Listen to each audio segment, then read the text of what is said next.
नमस्कार, मैं न्यूजल चौहान। आप देख रहे हैं हमारा खास कार्यक्रम विश्लेषण। आज हम बात कर रहे हैं एक ऐसी तकनीक की जिसने डॉक्टरों को बिना चीर फाड़ के शरीर के भीतर देखने की ताकत दी। MRI यानी मैग्नेटिक रेजोनेंस इमेजिंग। यह मशीन एक्सरे या सीटी स्कैन से अलग है क्योंकि इसमें रेडिएशन नहीं बल्कि शक्तिशाली चुंबक और रेडियो तरंगों का इस्तेमाल होता है। MRI से डॉक्टर दिमाग, रीढ़, जोड़ों और अंगों की बेहद साफ तस्वीरें देख सकते हैं। छोटी से छोटी बीमारी या चोट भी पकड़ में आ जाती है। स्ट्रोक, ट्यूमर, स्लिप्ड डिस्क, मांसपेशियों की चोट या कैंसर, इन सब का पता लगाने में MRI बेहद कारगर है। ऑपरेशन से पहले डॉक्टर MRI की मदद से सटीक योजना बना सकते हैं जिससे इलाज सुरक्षित और सफल होता है। लेकिन जितनी ताकतवर ये तकनीक है उतने ही इसके खतरे भी हैं जिन्हें समझना जरूरी है। MRI की ताकत अगर लापरवाही हो तो जानलेवा भी बन सकती है। मुंबई के नायर अस्पताल में 2018 में एक दर्दनाक हादसा हुआ। राजेश मारू अपनी बीमार रिश्तेदार के साथ MRI रूम में ऑक्सीजन सिलेंडर लेकर चले गए क्योंकि उन्हें बताया गया था कि मशीन बंद है। लेकिन MRI का चुंबकीय क्षेत्र हमेशा सक्रिय रहता है। जैसे ही वे कमरे में दाखिल हुए, सिलेंडर मशीन की ओर खिंच गया। राजेश का हाथ और सिर सिलेंडर और मशीन के बीच फंस गया और ऑक्सीजन लीक होने से हालत और बिगड़ गई। अस्पताल स्टाफ ने उन्हें बाहर निकाला, लेकिन तब तक बहुत देर हो चुकी थी। राजेश की मौत हो गई। यह हादसा सिर्फ एक दुर्घटना नहीं बल्कि एक चेतावनी है कि MRI के साथ जरा सी लापरवाही भी जानलेवा हो सकती है। सुरक्षा नियमों की अनदेखी, जैसे धातु की चीजें अंदर ले जाना, सीधे तौर पर जिम्मेदार है। सवाल है, रेडिएशन न होने के बावजूद MRI इतनी खतरनाक क्यों? वजह है इसका विशाल चुंबक जो पृथ्वी से हजारों गुना ताकतवर है।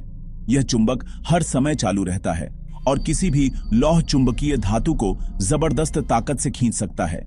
छोटी सी कैंची, पेचकस या ऑक्सीजन सिलेंडर भी मिसाइल बन सकता है। इसे प्रोजेक्टाइल इफेक्ट कहते हैं। खतरा सिर्फ बाहर की चीजों से नहीं, शरीर के अंदर लगे पेसमेकर, क्लिप या इम्प्लांट से भी है। मशीन इन्हें हिला या बंद कर सकती है। पुराने पेसमेकर या धातु के इम्प्लांट वाले मरीजों के लिए MRI जानलेवा हो सकता है। टैटू या पियर्सिंग में धातु हो तो वह गर्म होकर जलन या चोट पहुंचा सकता है। असली खतरा है मशीन के चुंबकीय क्षेत्र और धातु के संपर्क में आने से।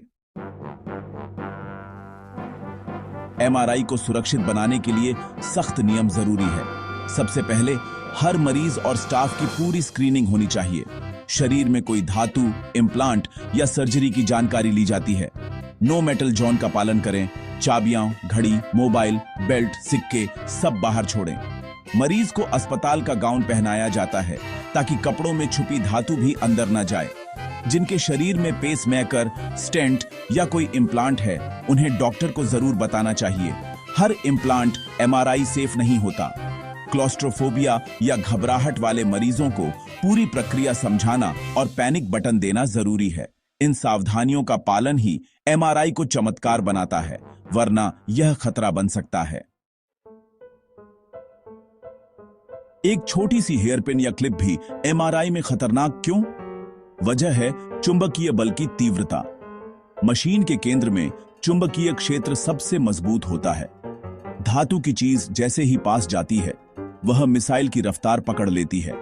इतनी तेज गति से कोई चीज शरीर से टकराए तो गंभीर चोट या मौत भी हो सकती है। रेडियो तरंगों से धातु गर्म भी हो सकती है।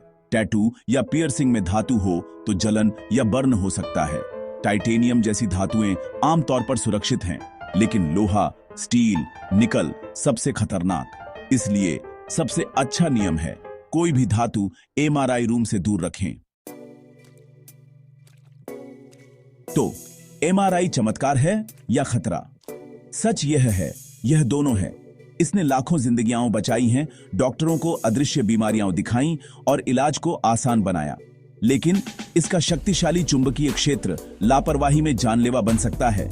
राजेश मारू की घटना इसका सबूत है। तकनीक अपने आप में न अच्छी है न बुरी, इंसानी गलती ही असली खतरा है। समाधान है सख्त सुरक्षा नियम, स्टाफ की ट्रेनिंग और मरीजों को जागरूक करना। हर स्कैन से पहले स्क्रीनिंग जरूरी है। सावधानी ही सबसे बड़ा बचाव है। एमआरआई का चमत्कार तभी सुरक्षित है जब हम इसके नियमों का पूरी ईमानदारी से पालन करें। नमस्कार।